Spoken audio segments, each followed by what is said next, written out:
તો વાત હવે અરવલ્લીની, જ્યાં અરવલ્લી જિલ્લામાં મતદાન માટે વહીવટી તંત્ર સંપૂર્ણપણે સજ્જ છે। જિલ્લા પંચાયતની 30 બેઠકો, 8 તાલુકા પંચાયતની 140 બેઠકો માટે ચૂંટણી યોજાશે। મોડાસા અને વાયડની નગરપાલિકાની 42 બેઠકોની ચૂંટણી યોજાશે। જિલ્લામાં 1071 મતદાન મથકો પર ઈવીએમ મોકલવા માટેની કામગીરી પણ કરવામાં આવી છે।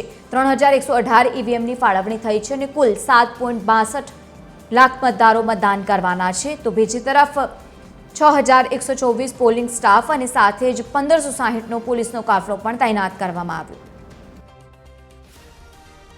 સ્થાનિક સ્વરાજ્યની જે ચૂંટણી યોજાઈ રહી છે આવતીકાલે 26/4/2026ના રોજ, એ માટે તાલુકા પંચાયત અને જિલ્લા પંચાયતની જે ચૂંટણીઓ છે તેમાં મોડાસા તાલુકા પંચાયતની 20 બેઠકો અને મોડાસા તાલુકામાં આવેલી જિલ્લા પંચાયતની 5 બેઠકો માટે કાલે ચૂંટણી યોજાવા જઈ રહી છે।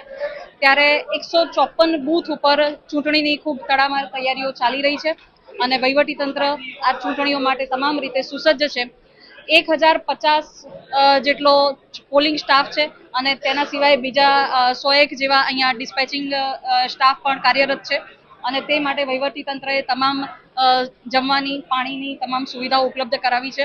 લોકશાહીનું મહાપર્વ એટલે કે આવતીકાલે સ્થાનિક સ્વરાજ્યની ચૂંટણીઓ યોજાવા જઈ રહી છે। વાત કરવામાં આવે તો અરવલ્લી જિલ્લાની 30 જિલ્લા પંચાયત બેઠકો અને 140 તાલુકા પંચાયતની બેઠકો અને 2 નગરપાલિકાની બેઠકો માટે મતદાન થવા જઈ રહ્યું છે। કુલ અરવલ્લી જિલ્લામાં 1071 જેટલા જે મતદાન મથકો છે તે મતદાન મથકો પર મતદાન યોજાવાનું છે। ત્યારે વહીવટી તંત્ર દ્વારા આજે તમામ જે તૈયારીઓ છે તે તમામ તૈયારીઓ અહીંયા પૂર્ણ કરી દેવામાં આવ્યા છે। જે પોલિંગ સ્ટાફ મતદાન મથકમાં રોકાયો છે તેને અહીંયાથી તમામ સામગ્રી જેવી કે ઈવીએમ સહિતની જે સામગ્રી છે તે અહીંયાથી આપવામાં આવે છે અને આ લોકો અહીંયાથી લઈ અને જે મતદાન મથક હશે ત્યાં જશે।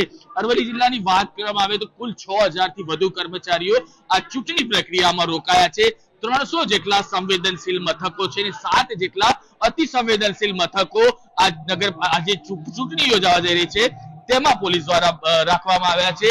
પોલીસ દ્વારા 1500 થી વધુ પોલીસ જવાનો તૈનાત કરવામાં આવ્યા છે। એટલે કે કહી શકાય કે ચૂંટણીમાં કોઈ જાતની અનિચ્છનીય ઘટના ન બને તે માટે તકેદારીના તમામ પગલા લેવાઈ રહ્યા છે અને જે ચૂંટણીની તૈયારીઓ છે તે તૈયારીઓ વહીવટી તંત્ર દ્વારા પૂરી કરી દેવામાં આવી છે। ત્યારે આવતીકાલે લોકશાહીનું આ મહાપર્વ ઉજવાશે।